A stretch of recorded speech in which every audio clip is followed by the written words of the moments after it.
urinate, you wash your face, you're brushing your teeth, getting ready for breakfast or for work, and the toilets start flushing, and there it is. Yellow, brown, black. Like that.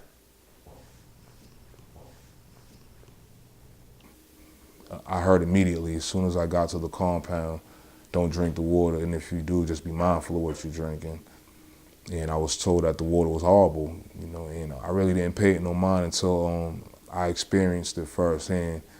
We have no hot and cold water. It's August. It's muggy, hot and humid 90s.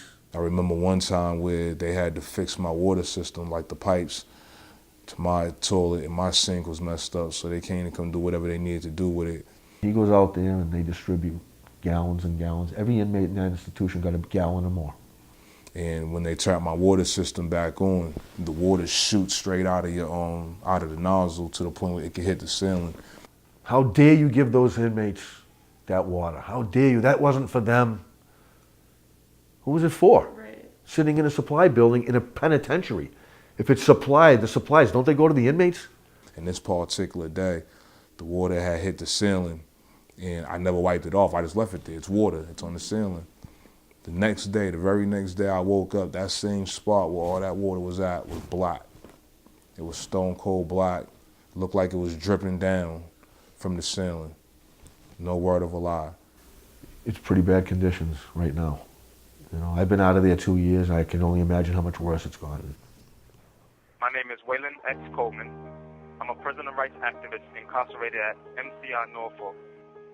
I'm a voice in opposition of the inhumane treatment of the incarcerated man and woman.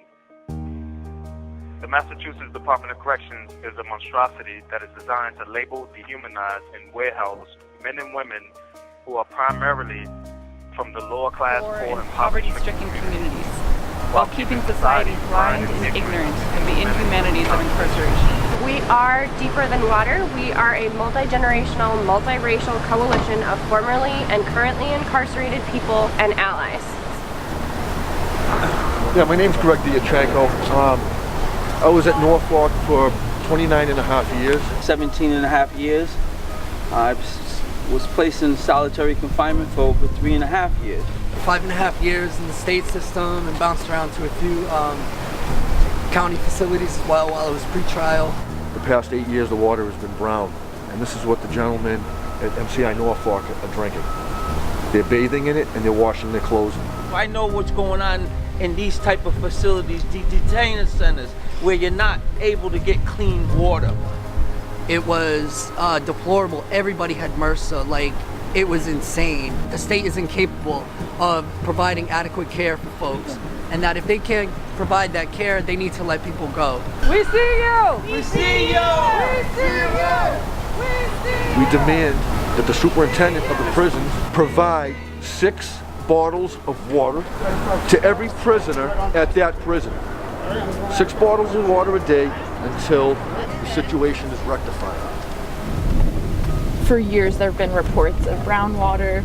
The last 6 years the state has been required to test the water, and 43% of those samples have come back with elevated levels of manganese, which is like a naturally occurring mineral, but in elevated form over a long period of time it can create Parkinson's-like symptoms in folks. Did you ever experience illness due to contaminated water, do you think? Oh yeah, I lived with it, with illness. I didn't experience it like I had it and it went away. Like there was guys in there that I personally met who would show me certain parts of their body, and their skin is literally deteriorating in front of your face because of whatever the water is contaminated with. I mean, this doesn't just affect the people that are inside, it affects everybody on the outside too, because those guys are coming home. And one day, not all of them, but a good percentage of them, and they need to come out healthy.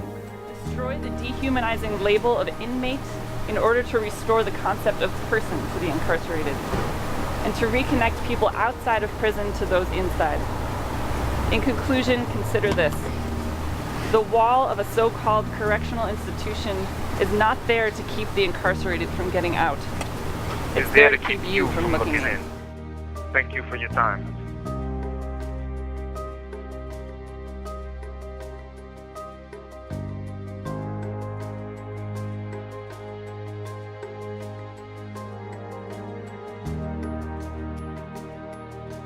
And yeah, do you want to say hi?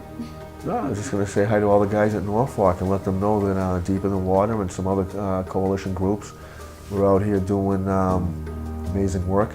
And don't forget one thing, people out here care about you guys more than you know.